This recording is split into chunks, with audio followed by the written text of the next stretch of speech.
माहीज किचनमध्ये आपलं मनापासून खूप खूप स्वागत आहे। आज मी उपवासाचा झणझणीत असा खरडा बनवणार आहे। चला तर मग रेसिपीला आपण सुरुवात करूया। बनवण्यासाठी इथे मी पावशेर मिरच्या घेतल्या, देठ काढलेत आणि स्वच्छ धुवून कापडाने स्वच्छ पुसून घेतल्यात।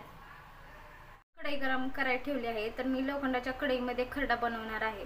तुमच्याकडे जर लोखंडाचा तवा असेल किंवा कोणत्याही भांड्यात तुम्ही खरडा बनवू शकता। तर आता आपण ह्या मिरच्या टाकूया कढईमध्ये आणि परतत राहूया। 2-3 मिनिटं परतून झाले की त्यामध्ये आपण तेल टाकूया।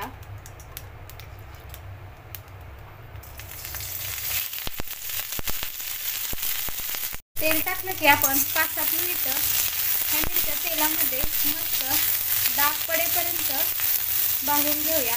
जेवढे मिरचीला डाग पडतील तेवढा खरडा हा खायला चविष्ट लागतो।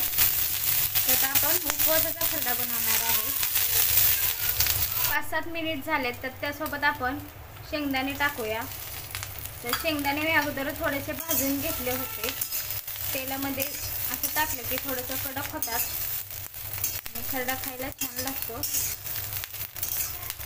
असंच आता आपण 2-3 मिनिटं दोन्ही परतून घेऊया। मिरच्या आणि शेंगदाणे 2-3 मिनिटं परतून झाल्यात, मस्त असं भाजलेलं आहेत। आता आपण गॅस बंद करूया आणि ह्या मिरच्या आणि शेंगदाणे एका ताटामध्ये काढून घेऊया। मिनिटासाठी आपण थंड करून घेऊया शेंगदाणे आणि मिरच्या।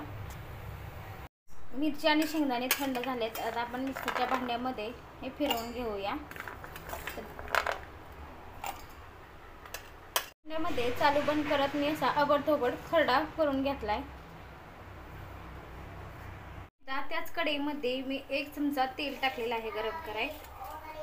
लगेच आपण जो खरडा बारीक केलाय तो टाकूया। तेलामध्ये परतल्यामुळे सुट्टा होतो। तर आता आपण काय करायचं, त्यामध्ये मीठ टाकूया। मीठ चवीपुरतंच टाकायचं।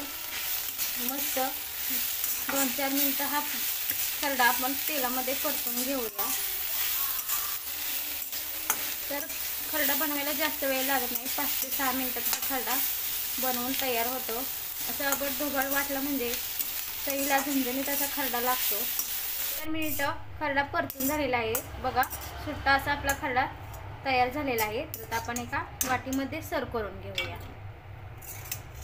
तर झणझणीत असा उपवासाचा आपला खरडा बनवून तयार झालेला आहे।